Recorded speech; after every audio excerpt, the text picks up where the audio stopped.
नमस्कार नितिन जी, नमस्कार दोस्तों। स्कूल के बच्चे भी मैं देख रहा हूँ। स्कूल के बच्चे मुझे लगता है कि एम्बेसडर होते हैं अनऑफिशियल ऐसी बातों के जो हम पेरेंट्स को सिखाना चाहते हैं, समाज को सिखाना चाहते हैं, लोगों को सिखाना चाहते हैं। आज हम यहाँ सड़क सुरक्षा अभियान के तहत मंत्री जी से बातें करेंगे। इन्होंने जो कमाल का काम देश के इंफ्रास्ट्रक्चर के लिए किया है वो तो हम सब लोग जानते हैं, उसका लोहा मानते हैं। आज का सब्जेक्ट और आज का विषय जो है वो थोड़ा अलग है और इस का असर कितने लोगों पर पड़ता है, कितने लोगों की ज़िंदगियों से जुड़ा है, उसके लिए मैं एक छोटा सा एक्सपेरिमेंट या थोड़ी सी बात करना चाहता हूँ कि यहाँ बैठे जितने भी लोग हैं उनके रिश्तेदारों के या उनके दोस्तों के साथ उनके खुद की जीवनी में ऐसे कितने लोग हैं जिन्होंने एक्सीडेंट को पर्सनली या दोस्त के ज़रिए या रिश्तेदारों के ज़रिए महसूस किया है या उनसे उनका असर हुआ है। हाथ खड़ा करिए। आप भी हाथ खड़ा कर सकते हैं नितिन जी, और मैं भी हाथ खड़ा कर सकता हूँ। मतलब ऑलमोस्ट 80% लोग ऑडियंस में जो बैठे हैं वो एक्सीडेंट से, या जिसका नया नाम जो मुझे अच्छा लगा कि क्रैश उसको कहें, हम सब ग्रस्त हैं। मैं आपको अपने बारे में बताना चाहता हूँ कि मेरे जीवन में मैं 9 साल का था जब एक्सीडेंट हुआ था। मैं बारामुल्ला से श्रीनगर अपने पिताजी के साथ आ रहा था बस में। ठंड थी और एक जानवर को बचाने के लिए ड्राइवर ने ऐसे मारा और टर्न हो गई बस, और वो खाई में सिर्फ इतनी सी जगह थी, वरना वो 200 फीट नीचे चली जाती। वो खाई में उतनी जगह पे रुक गई और मेरे को यहाँ चोट लगी थी। पर हुआ ये था कि जब मैं बाहर आया बस से, सब लोग करा रहे थे, कुछ लोगों की डेथ हो गई थी, और मैं अपने पिताजी को ढूंढने लगा और पिताजी नज़र नहीं आ रहे थे। 15, 20, 25 मिनट हो गए और फिर मैंने देखा कि एक गाड़ी से, मतलब कार से पिताजी वापस आए और उतरे और उन्होंने मुझे गले लगाया। तो मैंने उनसे पूछा कि किधर गए थे आप तो मेरे साथ बस में थे। तो हुआ ये था कि उनको इतना शॉक लगा था एक्सीडेंट के बाद कि किसी ने उनको जगह दी थी बैठने की, और वो निकल, फिर उनको याद आया कि मेरा बेटा मेरे साथ था। नितिन जी, मैंने उनसे 1 साल बात नहीं की थी। मुझे इस बात का इतना ज़्यादा तकलीफ हुई थी। मुझे ऐसा लगता है कि हम एक्सीडेंट वर्ड से हमारी दिनचर्या बन गई है। जैसे हम गुड मॉर्निंग, गुड इवनिंग बोलते हैं, उसकी आदत है। ये वर्ड हमारी जिंदगी का एक हिस्सा बन गया है। आपको ऐसा लगता है? मुझे ऐसा लगता है कि आप जो कह रहे हो बिल्कुल सही है। इसका कारण एक आधी चीज जब पहली बार होती है जी, तो लोगों को उसके बारे में कुछ महसूस होता है, नहीं होना चाहिए लगता है। जब रोज होने लगती तो वो हैबिचुअल हो जाते हैं। थोड़ा सा दुर्भाग्यवश हमारे सामाजिक रचना में इसमें से जो गंभीरता थी, जो सीरियसनेस था, लोगों को वो निकल गया है। और यही उद्देश्य है कि उन लोगों को जगाने का कि नहीं, ये एक्सीडेंट हम टाल सकते थे, हम उनकी जान बचा सकते थे। हमें सीरियस बनना पड़ेगा, संवेदनशील बनना पड़ेगा, और हमें निश्चित रूप से अपनी भी जान बचानी है और लोगों की भी जान बचानी है।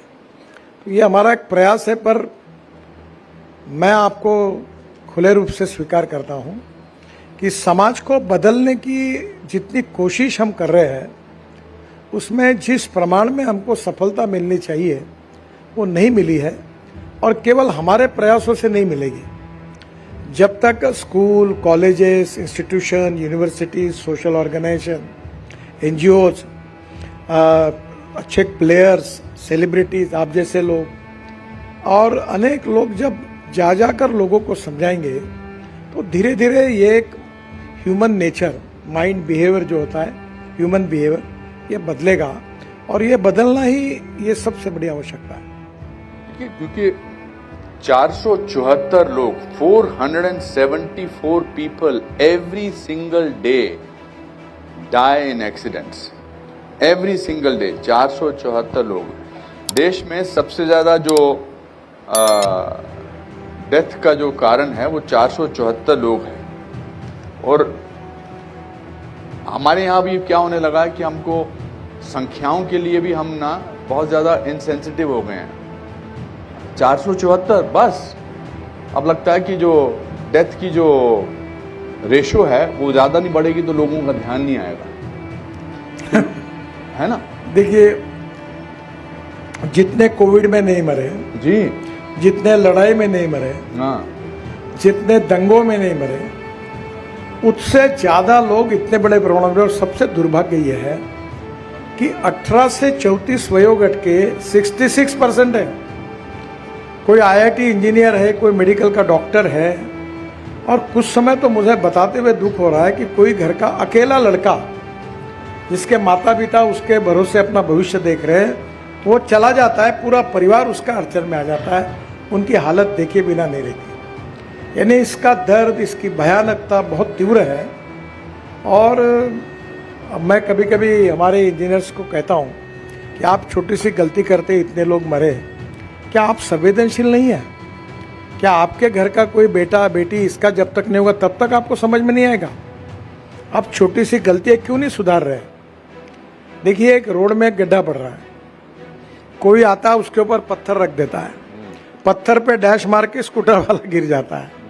कहीं ना कहीं हमको इस बारे में समाज को जगाना पड़ेगा. सोशल कॉन्शियसनेस, सोशल रिस्पॉन्सिबिलिटी, ये जो छोटे बच्चे जो स्कूल में पढ़ते हैं उनको भी ट्रेन करना पड़ेगा. और धीरे धीरे होगा ये. मैं इसमें निराश नहीं हूँ, पर और गति से शायद काम करने की आवश्यकता होगी, ऐसा ही मुझे लगता है. हाँ, क्योंकि मेरा हाल ही में बड़ा अच्छा एक दोस्त जो डायरेक्टर है, अश्विनी धीर उसका नाम है, उसका बेटा 18 साल का हुआ. ये 1 महीने पहले की बात है. और वो अपने दोस्तों के साथ, इकलौता बेटा, एक बड़ी बेटी थी उसकी, और वो अपने दोस्तों के साथ रात को 11 बजे ड्राइव पर निकला कि मैं 18 साल का हो गया हूँ, अब मैं जाना चाहता हूँ. और पीछे की सीट पे बैठा था, पीछे की सीट पे बैठा था. घर से थोड़ी दूर गया और जो आगे चलाने वाला उसका दोस्त था, उसने डिवाइडर पे चढ़ा दी. इतना इम्पैक्ट हुआ, ही डाइड. मुझे सुबह 5 बजे उसका फ़ोन आया कि मेरा 18 साल का बेटा चला गया और पीछे बैठा था, एंड उसकी पूरी जिंदगी मेरा चेंज हो गया. मुझे किसी चीज़ में एक अनूप जी, बहुत इंपॉर्टेंट बात है जी कि 30,000 मृत्यु इसलिए हो रहे हैं कि 2 व्हीलर पर दोनों ने हेलमेट पहनना चाहिए, मैंडेटरी है. अगर ये लड़का अगर हेलमेट पहना हुआ रहता तो शायद उसकी मृत्यु नहीं होती. ये तो गाड़ी में था. इसको अच्छा. पीछे भी अभी सीट लगा, अभी इसीलिए कहा जा रहा है कि सीट बेल्ट पीछे भी लगानी चाहिए. ये कानून बन गया. हाँ, हमने ऑटोमोबाइल इंडस्ट्री को मैंडेटरी किया है कि सामने तो आपके बेल्ट लगेगा ही, पीछे भी लगाना पड़ेगा, और नहीं बजाएगा तो वो बजते रहेगा हॉर्न वहाँ का. पर मुझे ऐसा लगता है कि मैं आपको एक छोटी सी बात बताऊं. जी जी प्लीज. ये जो साइरस मिस्त्री है जी, ये पीछे में अगर उनका सीट बेल्ट लगा हुआ रहता तो उनकी मृत्यु नहीं होती. और इसलिए आप ये समझिए कि अपने गाड़ी में भी बैठेंगे तो आजकल क्या लोग मुझे भी बताते हैं, अभी मुझे बताते हुए शर्म आ रही, मैं राज्य में जो मुख्यमंत्री जिस गाड़ी में बैठते उसमें बैठता हूँ. मैं नाम नहीं बताता. आजकल वो अमेज़न पर एक कैसी क्लिप मिलती है, जी जी, हाँ, वो लगाते हैं. हाँ, तो मैंने सरकारी गाड़ियों में मुख्यमंत्री की क्लिप गाड़ी से क्लिप निकाली. फिर मैंने उनको कहा कि अरे तुमने ये बेल्ट पहले से बांध के रखा, ऐसा नहीं है, तुमको फाइन होगा, ये ऐसा क्यों लगाया? तुम सबको आग्रह करके लगाओ. तो ये हाईएस्ट लेवल पर आज परिस्थिति है.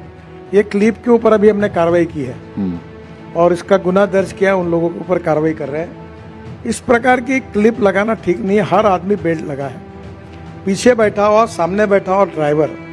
अभी पुलिस में ये भी देखने की है, पुलिस में, सरकारी गाड़ियों में अगर हम लोग अगर निरीक्षण करेंगे उसमें भी अनेक लोग नहीं लगाते.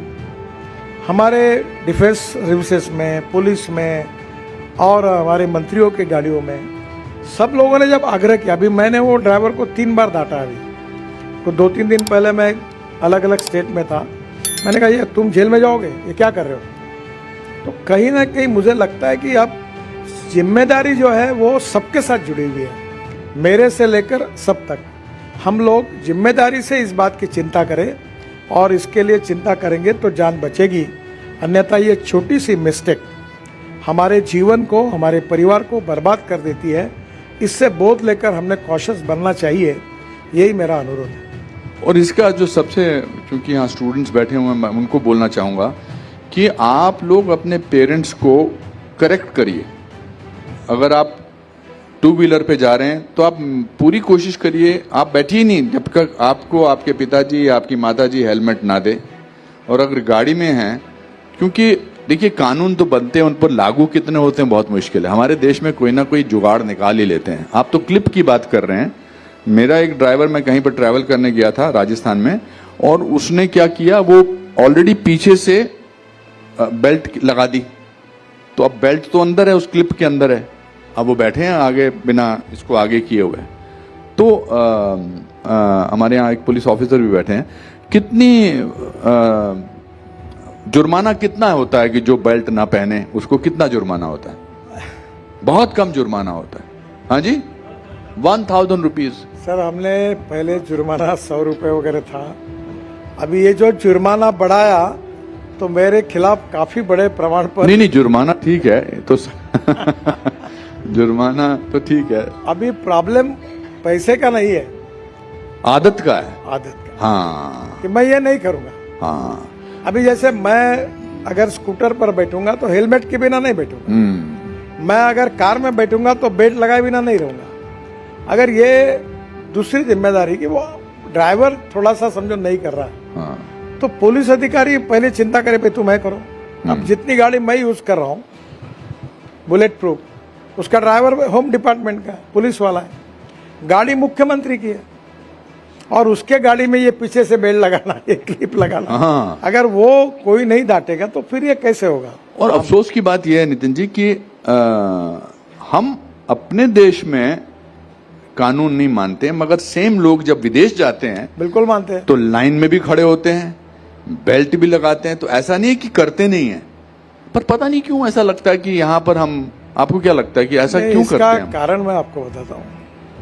हमारे यहाँ मुंबई में पहले बेस्ट के ऊपर ये हमारे आकर्षण का केंद्र था कि बस जब बस स्टॉप पर आती थी लोग लाइन में खड़े रहते थे। हाँ क्यों में ऐसे क्यों लगते थे बड़े बड़े, मैंने खुद देखे मेरे बचपन में जी।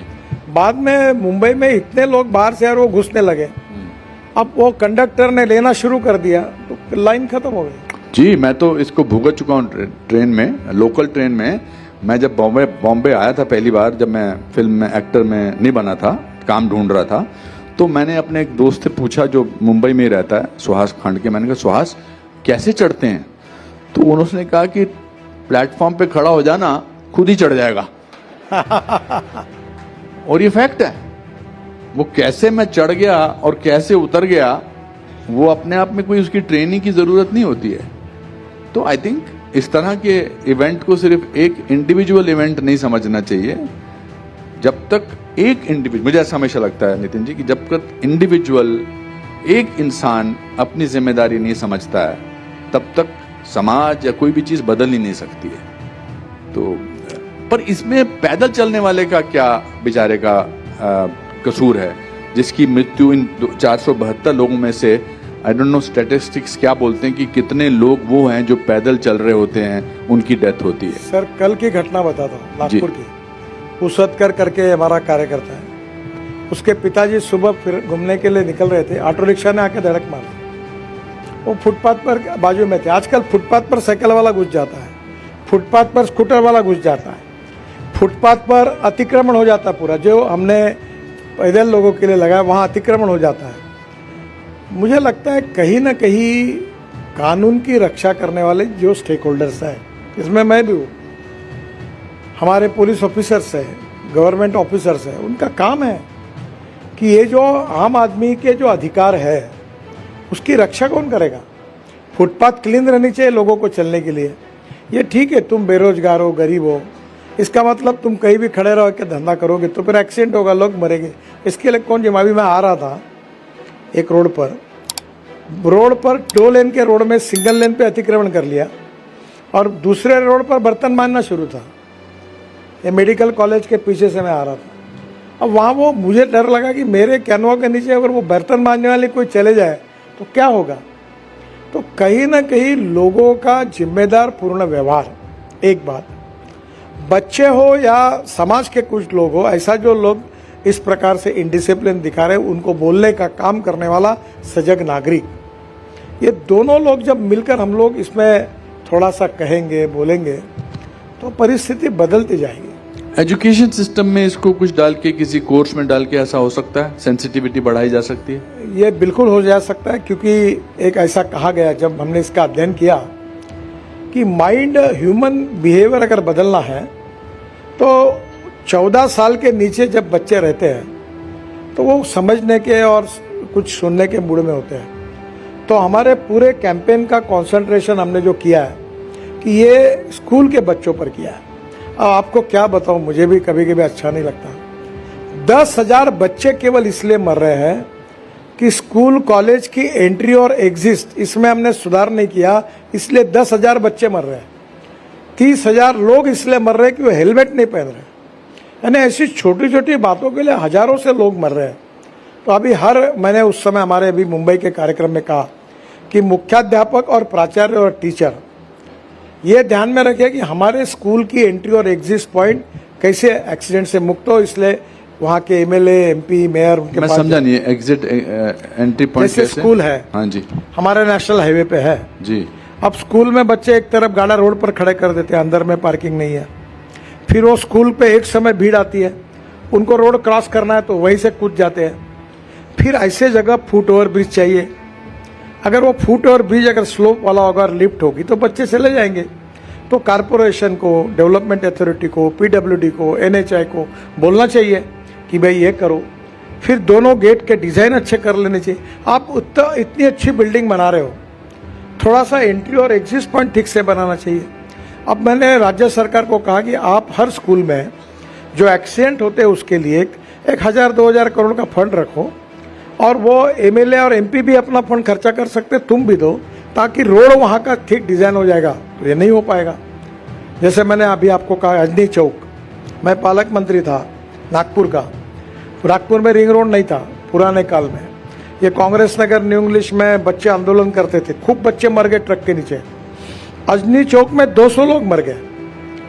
फिर हमने यहाँ के सेंट्रल रिसर्च रोड ऑर्गेनाइजेशन से अध्ययन करवाया, उन्होंने कुछ नहीं किया। वो बीच वाला रोड बंद किया, नई एंट्री की और रोड रीडिजाइन किया। अब आज 25 साल हुए, एक भी एक्सीडेंट नहीं हुआ। मैं हमेशा मानता हूं कि अगर कोई इंसान कुछ करना चाहता है तो वो हो सकता है, ऐसा नहीं है कि वो नहीं हो सकता। आपने बताया कि 25 साल में आपको एक बात बताता हूँ जी। मैं महाराष्ट्र का पीडब्ल्यू मिनिस्टर था। आप कभी पुणे से कोल्हापुर गए होंगे, वहाँ एक जयसिंहपुर करके शहर है। अब पुराने समय रोड बने, उसमें पॉलिटिकल इसकी जमीन लो, उसकी जमीन लो, तो रोड कर बन गया। एक जगह पर 250 लोग मर गए। वो बाद में मैं मंत्री बना तो एक अपघात निवारण कमेटी हुई, तब उसमें वो निकला। अभी वो एनएच का मैं मंत्री बना, मैंने वो हटाया और पूरा स्ट्रेट रोड बनाया। अब वो एक्सीडेंट नहीं हुआ। पर मुझे इस बात का दुख है कि मैं ये करने में जो देरी हुई उसमें 200-250 लोगों ने अपनी जान गंवाई। ऐसी बहुत सी घटनाएं। कल इंदौर में था मैं, पीतमपुर में, वहाँ का एक ब्लैक स्पॉट, वहाँ पुलिस कमिश्नर भी थे मेरे साथ, और दोनों ने कहा कि 500 लोग मरे और उसके बाद हमारे एनएचआई के अधिकारियों ने उसको सुधारा। तो मैंने उसको धन्यवाद दिया पर प्रश्न पूछा कि 500 लोग मरने तक तुम क्यों राह देख रहे थे, इतना देरी क्यों हुई। कहीं ना कहीं समाज का, समझदार लोगों का और अधिकारियों का भी व्यवहार ऐसा होना चाहिए। मैंने अधिकारियों को पावर्स भी दी है कि एक्सीडेंट होने के बाद क्यों हुआ ये समझो और तुरंत उसको रेक्टिफाई करो। तो हमारी भी गलती है बहुत है इसमें। अब एक बात हास्यास्पद है, मैंने कहा कि हमारे देश का हर व्यक्ति ये ओलंपिक स्टैंडर्ड का खिलाड़ी है, ऐसे समझो। ये रोड के बीच में रखा है ना, वो अपना छलांग मार के, कोई शर्म नहीं आती, उसमें कूद के लोग उधर कूदते हैं। अब मैंने बोला ऐसा बना दो कि वो चढ़ के भी छलांग नहीं मार सके, इतना डिफिकल्ट बनाओ तो बच जाएगा। नहीं तो तुमको ये मालूम है और छलांग मारा फिर भी तुम छोटे छोटे क्यों बना रहे हो? तो हमें भी कुछ बदलना होगा, ये समझते हुए कि लोगों का बिहेवियर कैसा है। ऐसा बना देंगे कि जा ही नहीं पाएंगे। ऊपर से आप जो हैं जबरदस्त फ्रीवेज लॉन्ग वेज बनाते जा रहे हैं, उस पर जाते ही ड्राइवर के अंदर का शैतान जाग जाता है हैं कि मैं, ये तो मक्खन जैसी सड़क है, अब मैं अपने ड्राइविंग स्किल्स ढूंढता हूं, तो उसको मजा ही नहीं आता है जो 60 की स्पीड में या 70 की स्पीड में, उसको कैसे रोक सकते हैं? बिकॉज हमारे यहाँ जुगाड़ ढूंढ लेते हैं। कल इंदौर में नेट्रेक्स करके है जी, जो ऑटोमोबाइल में टेक्निकल इंस्टीट्यूट है भारत सरकार का, वहाँ मैं गाड़ी में बैठा टेस्ट करने के लिए। वो 310 किलोमीटर पे गाड़ी चली थी, 310 फरारी गाड़ी थी, मैं बैठा और वो पूरा घूम के मैं आया। देखिए रोड उस प्रकार के बन सकते हैं, लेन डिसिप्लिन का पालन करना चाहिए। अब रोड अच्छे बनना जरूरी भी है, विदेशों में बने हैं, बहुत जरूरी है, पर रोड बनाते समय जब लेन डिसिप्लिन है कि ट्रक और बस ने कौन से लेन में जाना, ओवरटेक कैसे करना, ये करना होगा। उसमें अगर मिसबिहेव करेंगे, कहीं भी घुसा देंगे तो एक्सीडेंट होगा। तो कहीं ना कहीं हमें रोड अच्छे बनेंगे, थोड़ी स्पीड भी बढ़ाएंगे, समय कम होगा, लॉजिस्टिक कॉस्ट कम होगी, समय बचेगा, फ्यूल बचेगा, पर उसके साथ साथ हमको जिम्मेदारी पूर्ण इसका उपयोग करना चाहिए। तो वही मैं कहता हूं कि ऐसा नहीं है कि लोग कर नहीं रहे हैं, लोग अच्छा सा बहुत अच्छा काम भी करते हैं, बहुत अच्छा। मेरा ये मानना है कि जो रूल, जो नियम हम घर में लागू करते हैं सफाई को लेकर, डिसिप्लिन लेकर, अगर वही रूल हम देश में लागू करें तो we will have a better place to live in. पर ऐसा होता नहीं है। ऐसा होने का मैं आपको बताऊं, मैं कोई बहुत आदर्श नागरिक था और हूं ऐसा मेरा दावा नहीं, पर मैं इधर नागपुर में दो पार्ट होते हैं, एक शहर होता है और एक सिविल एरिया है। मैं शहर में रहता हूँ, झोपड़पट्टी, इंक्रोचमेंट और तो मेरे को आदत नहीं थी। पर मैं अभी जब फॉरेन में गया, चॉकलेट खाया मैंने, तो मेरे को शर्म आई, क्योंकि चॉकलेट लेकर मैं अपने कोट के खीसे में पॉकेट रखा हूँ, और फिर जब एयरपोर्ट में आया तो वेस्ट बैग कहाँ देखकर वहाँ डाला, क्योंकि सब लोग वही बिहेव करते थे। अब मेरे घर में ऐसे लोग हैं 50 पान खाते और थूकते हैं। अब आपको बताने में, हमारे देश में सबसे ज्यादा पान ठेले नागपुर में है, और दिन भर वो कत्था चूना लगाते हैं और पूरे लोग तंबाकू के साथ पान खाते हैं और खा के भाव करके थूक देते हैं। अब ये इतनी बड़ी समस्या है कि अब हमारे सामने है कि हम अच्छा साफ सफाई का काम कर रहे हैं, फिर वो कोई थूकता है तो अभी हमने कहा इसका फोटो निकालो। अभी मैंने एक स्कीम कर रहा हूँ मैं कि रोड पर जो गाड़ी रखेगा उसका फोटो निकालो, उसका नंबर लाओ और उसको भेज दो। उससे अगर फाइन वसूल हो गया तो 10% तुम्हारा कमीशन, तुमको अवार्ड मिलेगा। सबको लगा दो काम को। नितिन जी, इससे ऐसा पता लगा कुछ लोग यही काम करने लगे हैं। अच्छी बात है, अच्छी बात है। हाँ। और ये अगर इतना आप अच्छा रहिए कि इनको काम नहीं मिले तो काम छोड़ देंगे। फिर इनको काम इसलिए मिल रहा है कि हर आदमी कानून तोड़ रहा है, इसलिए काम मिलेगा। मैं हमेशा आपसे, जब भी एक दो बार पहले भी मैंने आपसे बातचीत की है, मंच पे भी की है, पर्सनली की है, आप में अंदर ये सब चीजें, ये सब भावनाएं कैसे आती हैं? आप as an individual, I am not talking you as a minister, आप कोई भी काम करते हैं, आप जब पहले नागपुर के बारे में बात करते हैं, as a citizen, as a civilian, what were who give you this values? आप अपना मजाक भी उड़ाते हैं, आप अपने घर वालों के बारे में या किसी लोगों के बारे में बात करते हैं। ये नितिन गडकरी जी कैसे बने? देखिए, पहली बात तो ऐसे कि पब्लिक इंटरेस्ट को हमारी कमिटमेंट है। हमें इस समाज में जो समाज के आम आदमी है उनकी जान की रक्षा करनी है। अभी आपको और बताता हूँ, हमारे रोड पर मैंने हमारे बहुत रोड अभी तोड़ डाले, पर मैंने एक चिंता की कि जितने रोड तोड़े हैं उनके लोगों की पर्याय व्यवस्था करके दी। मैं नागपुर में 30,000 करोड़ के मार्केट बना रहा हूँ। अब ये देखो, इसके लिए जिम्मेदार हम हैं, प्रशासन है। अभी फूड मॉल नागपुर में नहीं है, लोग फुटपाथ पे पानी पूरी खा रहे हैं, चाइनीज खा रहे हैं। हमने बनाई नहीं, हमारे पास जगह पड़ी है। अगर 4 मंजिले फूड मॉल बनाएंगे, पार्किंग फ्री ऑफ चार्ज रखेंगे तो लोग रास्ते पर नहीं खाएंगे। हमारे यहाँ सब्जी मार्केट नहीं है, हमारे यहाँ पूरे सब्जी मार्केट, मटन मच्छी मार्केट अगर एयर कंडीशन अच्छे बनाएंगे तो क्यों लोग रास्ते पे बेचेंगे? तो अभी हम लोग धीरे धीरे हॉकर जोन बना रहे और मैं ये मानता हूँ कि हर आदमी को रोजगार भी मिलना चाहिए और उसको हम फैसिलिटी के रूप में अवेलेबल भी करके देना चाहिए। अगर हमने उसको अवेलेबल करने के बाद अगर कोई बैठा तो उसको उठा के निकाल देना चाहिए।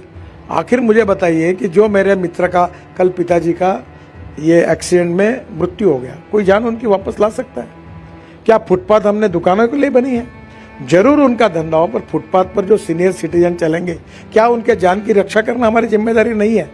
कहीं ना कहीं हमको पब्लिक इंटरेस्ट में कुछ भूमिकाएं लेनी पड़ेगी और इसमें प्रशासकीय अधिकारियों का बहुत इंपॉर्टेंट रोल होता है। मैंने मजाक में, हमारे सब IAS ऑफिसर और ये नागपुर में आए थे, तो मैंने हंसते हुए, पुलिस कमिश्नर थे, कलेक्टर थे, NIT चेयरमैन थे, मैंने बोला मुझे बड़ी खुशी हुई। बोले क्या हुआ?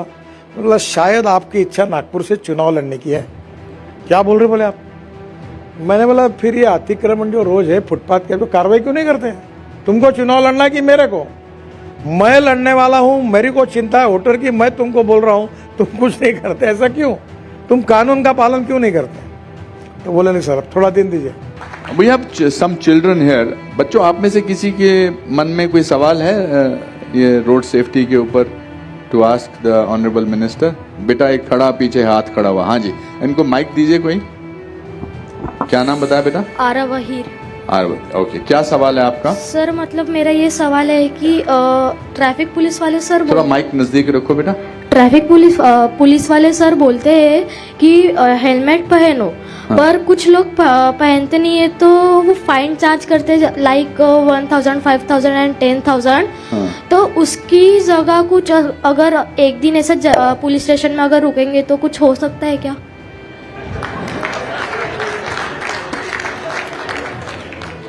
अभी पुलिस ने कार्रवाई करना, ये करनी चाहिए।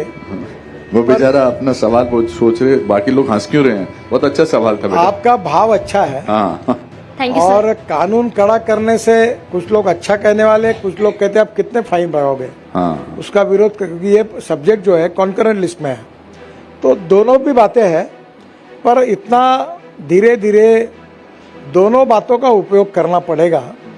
और एक बात जरूरी है कि हमारी यंत्रणा जो है RTO की और पुलिस की, जिनको इस सब बात की रक्षा करना, उसमें भी काफ़ी कमियां हैं, वो भी हमें सुधारने की कोशिश करनी चाहिए। बट मैंने देखिए खुद भी मैंने बहुत महसूस किया, there are some very very responsible officers, responsible people who are doing their job very well, I must say that.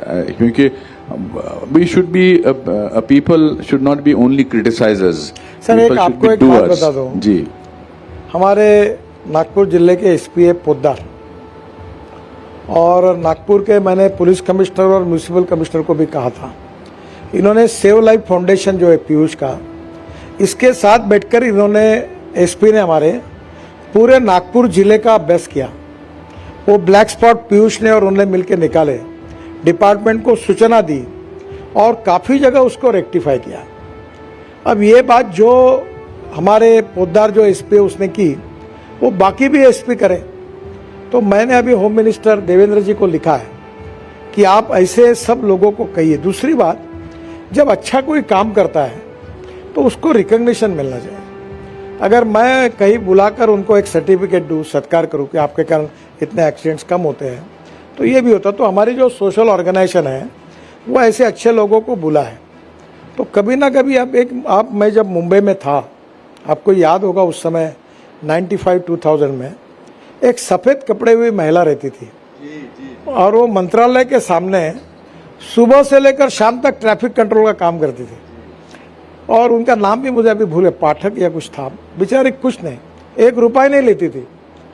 दिन भर हाथ दिखाना, लोगों को रुकना, ट्रैफिक। मंत्रालय से निकल के हम लोग ये फ्लोरा फाउंटेन की तरफ आते हैं, बस वही स्क्वायर पर वो खड़ी रहती थी और काम करती थी निरपेक्ष भाव से। अब ऐसे अनेक लोग हैं जो ऑफिसर्स है, सामाजिक कार्यकर्ता है, वो रोड पर जाते हैं और काम करते हैं, लोगों को बताते हैं, समझाते हैं। ये भी संख्या अगर बढ़ गई तो ये भी लोगों के मन पर परिणाम करने वाली बात होगी। और हम लोगों का ये कर्तव्य है कि ऐसा खुद होकर सुमोटो पॉजिटिव अच्छा काम करते, उनका हमने गौरव करना चाहिए। आज जैसे मैंने पोद्दार का जो SP है, उनका ये इंटरेस्ट लेकर उनने पीयूष के साथ जो काम किया, मुझे लगता है उन्होंने कितने काम हुए और कितने एक्सीडेंट कम हुए पीयूष पता है आपको? 48 स्पॉट दुरुस्त हुए, 48 ब्लैक स्पॉट उन्होंने दुरुस्त किए हैं। बहुत अच्छा काम कर रहे हैं, आई मस्ट एक्नॉलेज। हाँ, और वो इन्होंने तो बेचारे ये करते हैं, पर उन्हें वो एसपी भी उतने ही जिद्द और इंटरेस्ट के साथ किए। मैं पोद्दार साहब का, हमारे कैन यू से what you do a little Poddar, जरा पीयूष जी जरा डिटेल बताओ। हाँ। पीयूष जी का और पोद्दार जी का बड़ा अभिनंदन करता हूँ, उनको धन्यवाद देता हूँ। बहुत बहुत धन्यवाद सर। इसमें हमने नागपुर रूरल एरिया में सर जितने भी ब्लैक स्पॉट्स थे या जहां दुर्घटनाएं हो रही थी उनको आइडेंटिफाई करा। वहां पर नागपुर रूरल पुलिस ने बहुत इंटेंस पेट्रोलिंग स्टार्ट की और एनफोर्समेंट शुरू करा, और वहां पर जो 16 साइट्स थी वहां पर 48% जो है पूरे साल में उसमें जो मौतें हो रही थी उसमें गिराव हुआ है। और उसके अलावा जो करीब 39 हाईवेज हैं वहाँ पर भी पेट्रोलिंग की वजह से 15% तक वहाँ पर अभी हुआ है पिछले 6 महीने के अंदर। इस साल हम उसको 50% से ऊपर हम उसको वहाँ पर रिड्यूस करेंगे सर। अगर यही काम अगर हर जिले ने किया तो 1,80,000 लोग जो मृत्यु हो रही है वो 50% में 90,000 पे आएगा। और दूसरी बात एक ध्यान में आई इसमें रिपोर्ट में कि 50,000 लोगों की हम जान बचा सकते थे अगर उनको तुरंत मदद करके अगर हॉस्पिटल में पहुंचाने का काम करने वाले लोग अगर सामने आते, जीव सुरक्षा रक्षक या कुछ जो नाम आप अभी बोल रहे थे, तो हम 50,000 लोगों की जान बचा सकते थे। देखो कितना बड़ा काम है, और इस काम के लिए जो कर रहे हैं उनका बहुत अभिनंदन। और लोगों ने करना चाहिए और लोगों की जान बचानी चाहिए, यही मेरा अनुरोध है।